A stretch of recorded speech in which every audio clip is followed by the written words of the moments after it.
नमस्कार दोस्तों, स्वागत है आपका हमारे YouTube चैनल सुपरविजन क्लासेस में।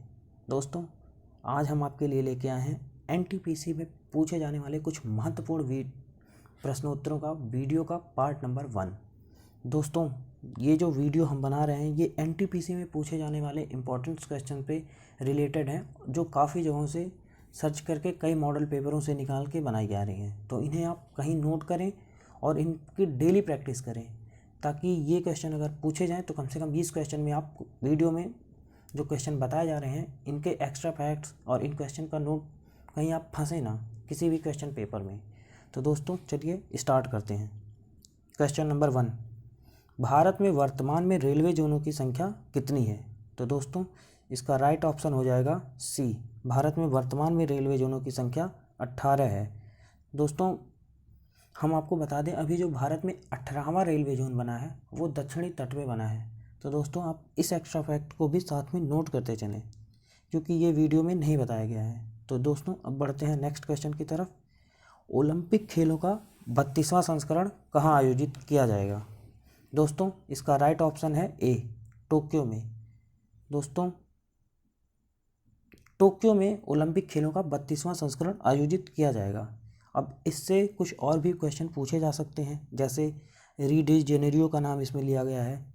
इसका 31वां संस्करण ये जो आयोजित किया गया था वो रियो डी जेनेरियो में आयोजित किया गया था 2016 में। और दोस्तों जो 32वां संस्करण आयोजित किया जाएगा वो 2020 में आयोजित किया जाएगा। तो दोस्तों आप इस एक्स्ट्रा फैक्ट को भी नोट कर लें।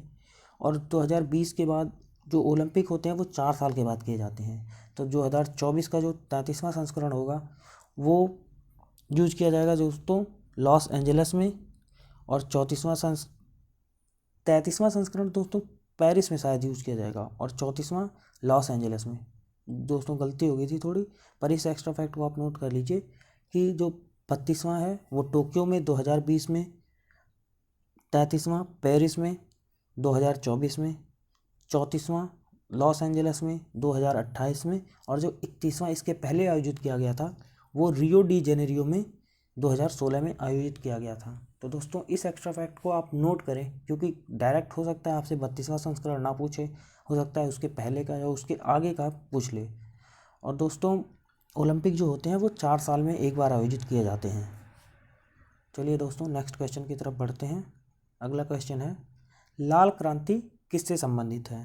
तो दोस्तों आपको बता दें, लाल क्रांति जो है वो टमाटर उत्पादन से संबंधित है। तो इसका राइट ऑप्शन है बी, टमाटर उत्पादन। दोस्तों इसके जनक जो थे वो विशाल तिवारी नाम था उनका, जो इस लाल क्रांति के जनक माने जाते थे। तो इसे भी नोट कर लीजिएगा कि लाल क्रांति का जनक कौन था? विशाल तिवारी।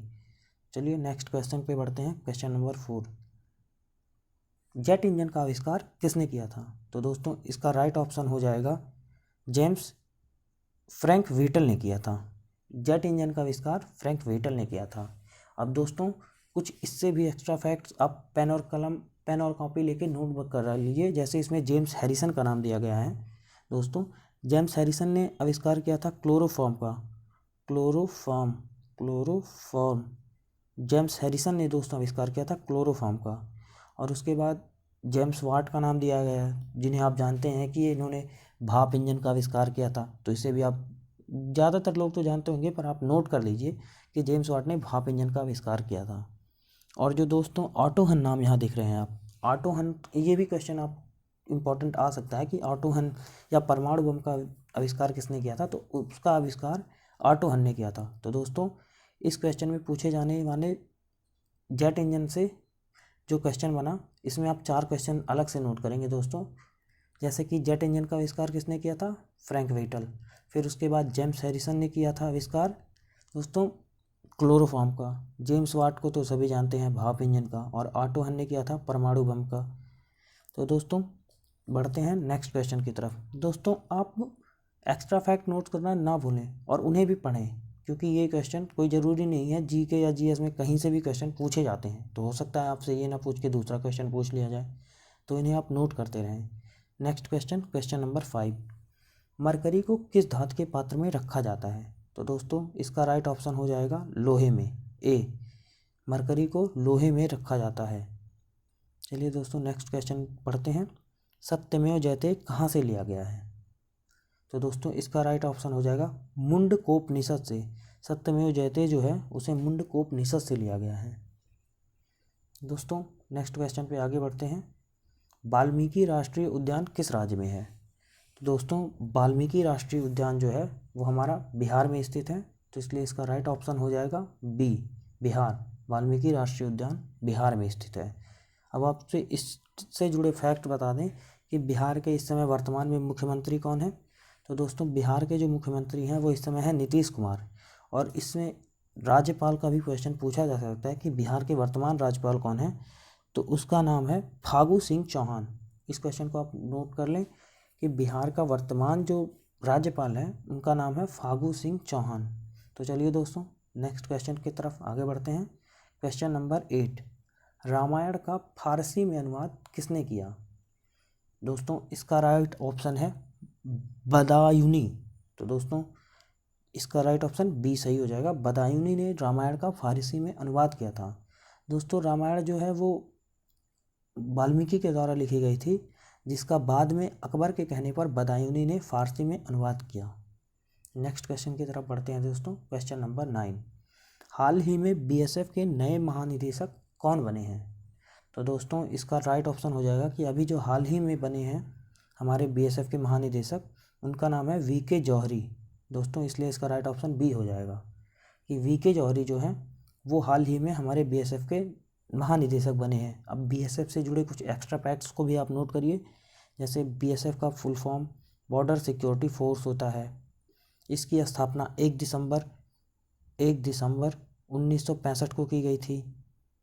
1 दिसंबर 1965 को की गई थी दोस्तों इसकी स्थापना, हमारे बॉर्डर सिक्योरिटी फोर्स यानी बीएसएफ की स्थापना। और दोस्तों इसका जो मुख्यालय स्थित है,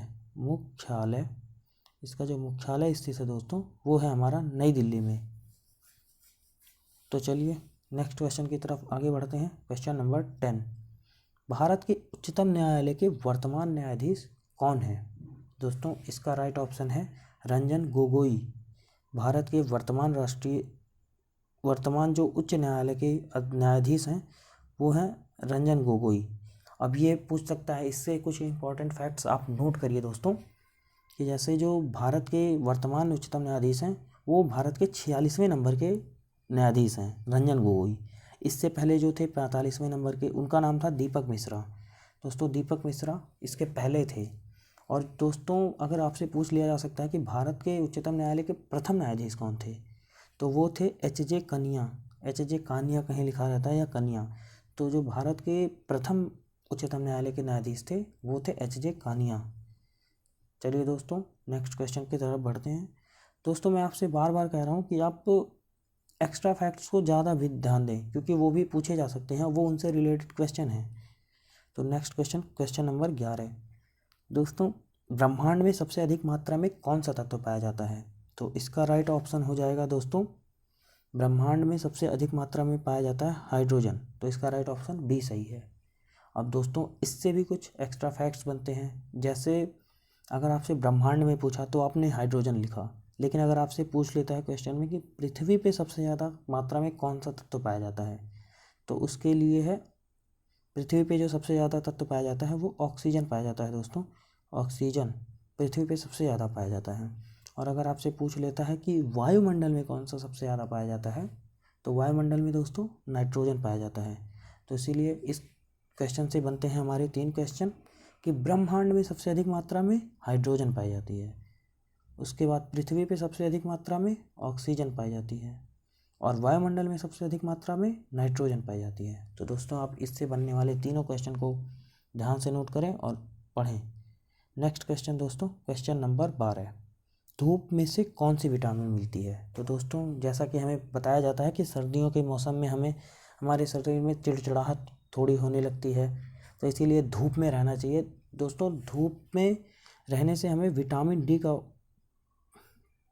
डी मिलता है दोस्तों। तो इसका राइट ऑप्शन हो जाएगा ऑप्शन नंबर डी।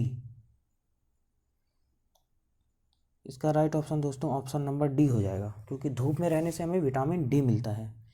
तो दोस्तों ये थे आज के टॉपिक के पार्ट 1 के पहले पार्ट के हमारे एनटीपीसी में पूछे जाने वाले कुछ इंपॉर्टेंट क्वेश्चंस के पहली वीडियो। दोस्तों हम इसमें और भी वीडियोज़ आगे लाएंगे, जैसे यहाँ हमने PDF पे लिखा है टू बी कंटिन्यूड, तो इस पर हम और भी वीडियो लाएंगे दोस्तों। तो आप हमारे चैनल को सब्सक्राइब करें और वीडियो को लाइक करें और शेयर करें अपने दोस्तों के साथ, जो भी एनटीपीसी या SSC CGL या और IBPS जैसे PO कलर के एग्ज़ाम की तैयारी कर रहे हैं, ताकि उन्हें भी ऐसी वीडियोस जानने को मिले और उनका भी एग्ज़ाम क्लियर हो सके।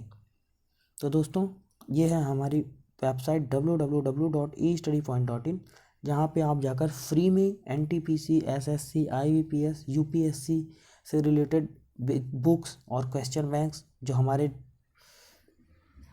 टीचरों के द्वारा बनाई गई है, उसे आप वहाँ से फ्री में डाउनलोड कर सकते हैं, जिसमें उसमें काफ़ी इंपॉर्टेंट क्वेश्चन है। तो आप इस वेबसाइट को विजिट करना ना भूलें, आप यहाँ पे ज़रूर जाएं। तो चलिए दोस्तों, इस वीडियो में इतना ही। धन्यवाद।